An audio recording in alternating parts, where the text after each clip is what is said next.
तो हम तो चाहते हैं कि नीतीश जी वहां से जल्दी बाहर निकले, क्योंकि नीतीश जी जितना दिन वहां रहेंगे तो उनकी आयु कम होते जाएगी। क्योंकि नीतीश जी जिस परेशानी में है उस उम्र में इतनी परेशानी में रहना किसी के लिए भी ठीक नहीं है।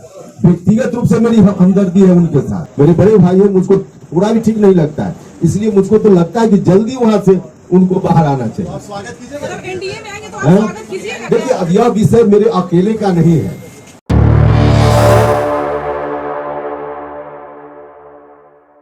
नीतीश जी जीवन भर बीजेपी के साथ रहे, आज अलग हुए तो सेकुलर हो गए। अब उन दिनों सेकुलर नहीं थे। नीतीश जी तब भी सेकुलर थे, हम विरोधी अलग बात है, लेकिन नीतीश जी बीजेपी के साथ थे तो सेकुलर थे और आज भी सेकुलर है। उसी तरह से उपेंद्र कुशवाहा बीजेपी के साथ न रहे तो भी सेकुलर है, बीजेपी के साथ है तो भी सेकुलर है। इसलिए ऐसा किसी के बारे में मत कहिए। हम विरोध नहीं, हम नीतीश जी को आज कहने की सेकुलर नहीं है।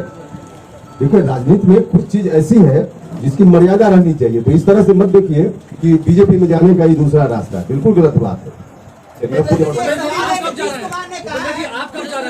जल्दी हो वो करा लिया जाए, नीतीश कुमार ने कहा है। क्या कहा है? जितना जल्दी हो केंद्र सरकार चुनाव करा ले, हम तैयार हैं। अरे वो तैयार है तो तैयार रहे। चुनाव तो अपने हिसाब से होता है। इलेक्शन कमीशन, केंद्र सरकार तो अपना अलग उसका विधि विधान है, उस विधि विधान से चुनाव होता है, उसमें इनके कहने से क्या। अमित शाह ने कहा कि तेल और पानी का गठबंधन है। किस तरीके से इस बयान को आप देखते हैं आरजेडी और जेडीयू के? देखिए, बिल्कुल ठीक कहा है अमित शाह ने। नीतीश जी आज कितना दबाव में वहां है। हम कभी कभी नीतीश जी का चेहरा देखते हैं तो मुझको अंदर से तरस आती है, दया का भाव आता है। नीतीश जी वहां सहज भाव से कभी रह नहीं सकते। वैसे लोगों के साथ नीतीश जी सहज भाव से कैसे रह सकते हैं जिनके खिलाफ नीतीश जी ने पूरा जीवन अपना लगाया, और एक बार नहीं कई बार। और एक बार तो ऐसी स्थिति बनी कि उनके साथ गठबंधन में रहते हुए ठीक उन्हीं कारणों की चर्चा करके नीतीश जी बाहर हुए उनसे, जो कारण आज उससे ज्यादा गंभीर रूप में है, फिर भी नीतीश जी को चुप रहना पड़ रहा है। भ्रष्टाचार का इशू उस वक्त 2017 में नीतीश जी ने क्या कहा था? आरोप जब लगा तेजस्वी यादव के ऊपर तो कहा कि पब्लिक डोमेन में जाकर तेजस्वी यादव बताएं कि क्या कहना है उनका, क्या सफाई देनी है। नहीं सफाई आई तो गठबंधन तोड़ लिया। आज उससे ज्यादा गंभीर आरोप भ्रष्टाचार का लगा है, और इस परिस्थिति में नीतीश जी चुप है। चुप ही नहीं है, उनको विवश होकर यहां तक बोलना पड़ रहा है कि बेचारे लालू जी को फंसाया जा रहा है। नीतीश जी अंदर से यह बात अब किस मजबूरी में बोल रहे हैं, राजनीतिक महत्वाकांक्षा के कारण बोल रहे हैं, लेकिन है बहुत असहज स्थिति उनकी।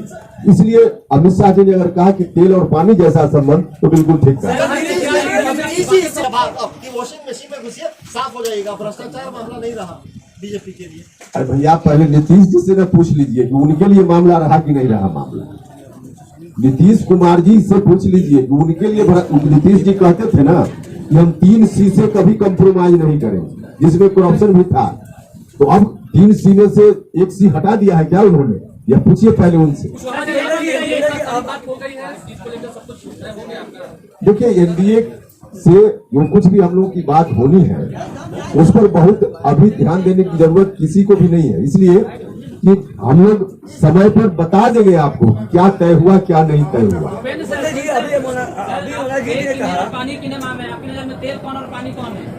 भैया, तेल कौन है और पानी कौन है, इसका कोई बहुत अलग से विश्लेषण करने की जरूरत नहीं है। उससे क्या फर्क पड़ता है? सरकार अगर एनडीए के साथ आते हैं तब आपका अगला स्टेप क्या होगा? देखिए, अब मेरी बातों का बहुत गलत रूप से अगर व्याख्या नहीं कीजिए तो हम तो चाहते हैं कि नीतीश जी वहां से जल्दी बाहर निकले, क्योंकि नीतीश जी जितना दिन वहां रहेंगे तो उनकी आयु कम होते जाएगी।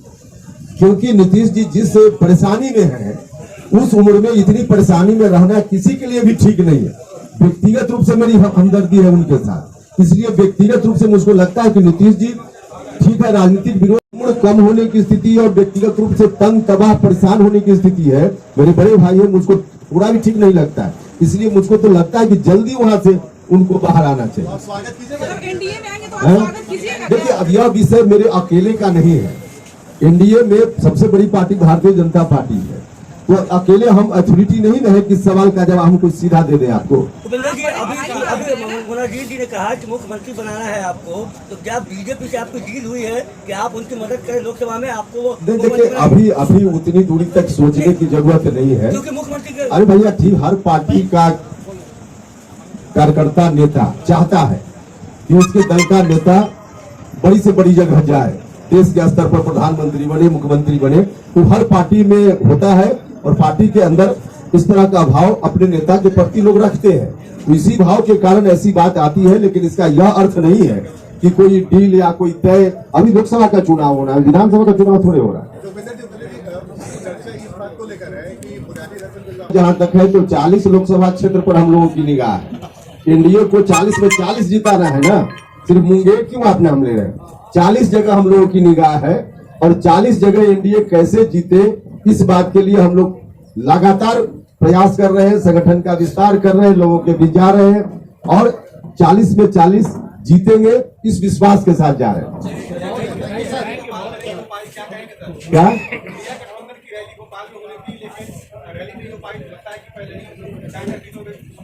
क्या देखिए, वो रैली कहाँ करे ना करे विषय तो उनका है, उससे हम लोगों का कोई मतलब नहीं है।